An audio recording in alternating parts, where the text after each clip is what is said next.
سلسلہ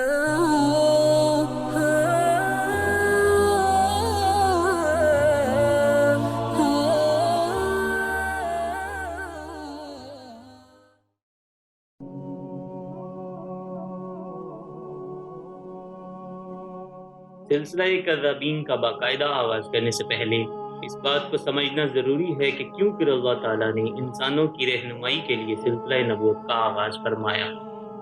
اللہ تعالیٰ نے انسان کی تخلیق کی اور جنت کو اس کا مستقل ٹھکانہ بنایا اور اپنی نافرمانی کرنے پر بطور سزا اس دنیا میں بھیج دیا گیا۔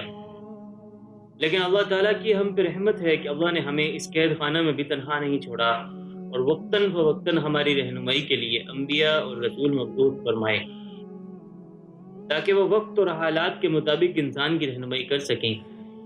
جیسے جیسے انسان ترقی کرتا گیا ویسے ویسے اس کے سامنے نئے نئے مسائل اور پیچیدگیاں پیدا ہوتی گئیں۔ چونکہ انسان کو اللہ تعالیٰ نے عقل جیسی عظیم نعمت سے نوازا ہے تو بہت سے مسائل کا حل انسان اپنی اس عقل سے نکالتا رہا ہے، لیکن انسان کی زندگی میں اس کی پیدائش سے لے کر مرنے تک کچھ ایسی پیچیدگیاں اور پریشانیاں سامنے آتی ہیں ان کے حل کے لیے ہماری محدود عقل کے پاس کوئی راستہ نہیں نکلتا۔ اللہ تعالیٰ نے انسان کی اس کمی کو پورا کرنے اور انسان کا تعلق اپنے ساتھ بنائے رکھنے کے لیے مختلف اوقات میں انبیاء اور رسول مبعوث فرمائے، ان کو اللہ تعالیٰ براہ راست وحی کے ذریعے رہنمائی فرماتے، پھر ان کو حکم دیا جاتا کہ وہ باقی مخلوق تک اللہ کی بات کو پہنچائیں تاکہ وہ سیدھی راہ سے بھٹکنے سے بچ جائیں اور بھلائی کی راہ اختیار کریں۔ اس سلسلہ میں سب سے پہلے انسان اور سب سے پہلے نبی ہمارے ابا حضرت آدم علیہ السلام کو اللہ تعالیٰ نے اس دنیا میں اپنا خلیفہ اور نائب بنا کر بھیجا۔ چونکہ اس وقت انسان اس دنیا میں نیا تھا اور اس کو اس دنیا کا اور اس کے معاملات کا کچھ علم نہیں تھا، اس وقت کے مسائل اور پریشانیوں کے مطابق انسان کی رہنمائی کی گئی۔ اسی سلسلہ میں اللہ تعالیٰ نے کم و بیش 1,24,000 انبیاء کرام مختلف اوقات میں مختلف قوموں پر مبعوث فرمائے اور سب سے آخر میں ہمارے پیارے نبی حضرت محمد صلی اللہ علیہ وآلہ وسلم کو بھیجا۔ ان کے بعد کوئی نبی یا رسول نہیں آئے گا۔ آپ صلی اللہ علیہ وآلہ وسلم نبیوں کی مہر ہیں اور آپ صلی اللہ علیہ وآلہ وسلم پر اللہ تعالیٰ نے اپنے دین کی نعمت کو مکمل فرما دیا جو ہمارے پاس قرآن مجید اور آقا صلی اللہ علیہ وآلہ وسلم کے اسوہ کی شکل میں محفوظ ہے اور قیامت تک آنے والے ہر انسان کے لیے رہنمائی کا بہترین ذریعہ ہے۔ اگر کوئی شخص حضور نبی اکرم صلی اللہ علیہ وآلہ وسلم کے بعد نبوت یا رسالت کا دعویٰ کرے اور کسی معنی میں ہو وہ کافر، کاذب، مرتد اور جہنمی ہے۔ یہی ہر مسلمان کا عقیدہ ہے، نیز جو شخص اس کے کفر اور ارتداد میں شک کرے، ایسے مومن، مجتہد یا مجدد وغیرہ مانے، وہ بھی کافر، مرتد اور جہنمی ہے۔ آپ صلی اللہ علیہ وآلہ وسلم نے نبوت کے جھوٹے دعوے داروں کی نہ صرف نشاندہی کر دی بلکہ ان کی تعداد بھی بیان فرما دی تھی۔ حضرت ثوبان رضی اللہ عنہ سے روایت ہے کہ حضور نبی اکرم صلی اللہ علیہ وآلہ وسلم نے فرمایا، میری امت میں 30 اشخاص کذاب ہوں گے، ان میں سے ہر ایک کذاب کو گمان ہوگا کہ وہ نبی ہے، حالانکہ میں خاتم النبیین ہوں، میرے بعد کوئی نبی نہیں آئے گا۔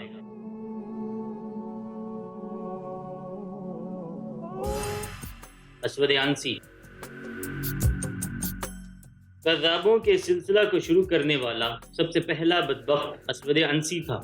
اس کذاب کا تعلق یمن سے تھا کہ خاتم الانبیاء سید المرسلین حضرت محمد صلی اللہ علیہ وآلہ وسلم کی حیات مبارکہ میں دعوی نبوت کرنے والا پہلا شخص تھا۔ اسود عنسی شعبدہ بازی اور کہانت میں اپنا ثانی نہیں رکھتا تھا۔ اسود عنسی کو ذو الحمار یعنی کہ گدھے والا کے لقب سے بھی جانا جاتا تھا۔ تاریخ نویس لکھتے ہیں کہ اس کے پاس ایک سدھایا ہوا گدھا تھا کہ جب اس کو کہتا خدا کو سجدہ کرو تو وہ فوراً سر بسجود ہو جاتا، اسی طرح جب بیٹھنے کو کہتا بیٹھ جاتا اور کھڑے ہونے کو کہتا تو وہ کھڑا ہو جاتا۔ نجران کے لوگوں کو جب اس کے دعوی نبوت کا علم ہوا تو انہوں نے اسے امتحان کی غرض سے اپنے ہاں مدعو کیا۔ اس نے وہاں بھی اپنے شعبدے بازی دکھائی اور لوگوں کو متاثر کیا۔ چکنی چپڑی باتوں سے اہل نجران کی اکثریت کو اپنا ہمنوا بنا لیا اور آہستہ آہستہ اس نے اپنی طاقت بڑھانا شروع کر دی۔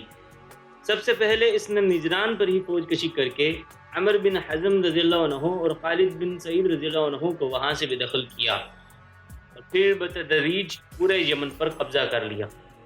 عمر بن حزم اور خالد بن سعید نے مدینہ منورہ پہنچ کر سارا قصہ حضور نبی کریم صلی اللہ علیہ وآلہ وسلم کے گوش گزار کیا، جس پر آپ صلی اللہ علیہ وآلہ وسلم نے یمن کے بعد سرداروں اور اہل نجران کو اسود کے خلاف جہاد کا حکم نامہ تحریر فرمایا، اور یوں یہ لوگ باہم ربط اسود کے خلاف متحد ہو گئے۔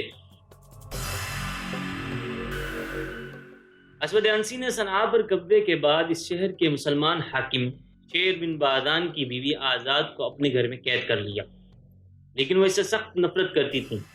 ادھر آزاد کے چچا زاد بھائی فیروز کو اس کا سخت رنج ہوا اور وہ آزاد کو اسود سے نجات دلانے اور انتقام لینے کے لیے مواقع ڈھونڈنے لگا۔ جب آپ صلی اللہ علیہ وآلہ وسلم کا حکم نامہ ملا تو یمن کے مسلمان اسود کے خلاف لشکر کشی کے بجائے گھر میں گھس کر اسود عنسی کذاب کو قتل کرنے کی منصوبہ بندی کرنے لگے۔ اسی دوران فیروز اپنی تایا بہن آزاد سے ملا اور اس کو اسود عنسی کے قتل کرنے میں مدد کے لیے آمادہ کر لیا۔ آزاد کی مدد سے فیروز اپنے ساتھیوں کے ہمراہ محل میں داخل ہوا اور کذاب اسود کے کمرے میں گھس کر اس کی گردن توڑ کر مار ڈالا۔ اسود عنسی کے گلے سے نکلتی ہوئی آوازوں کو سن کر پہرے دار آگے بڑھے، مگر آزاد نے یہ کہہ کر انہیں روک دیا کہ خبردار، آگے مت جانا، تمہارے نبی پر وحی کا نزول ہو رہا ہے۔ فیروز نے محل سے باہر نکل کر اس کذاب کی موت کی خبر سنائی تو سب پر سکتہ طاری ہو گیا۔ اسود کے قتل کے بعد جب مسلمانوں کا غلبہ ہو گیا تو اسود کے پیروکار صنعاء اور نجران کے درمیان صحرائے نوردی اور بادیہ پیمائی کی نظر ہو گئے۔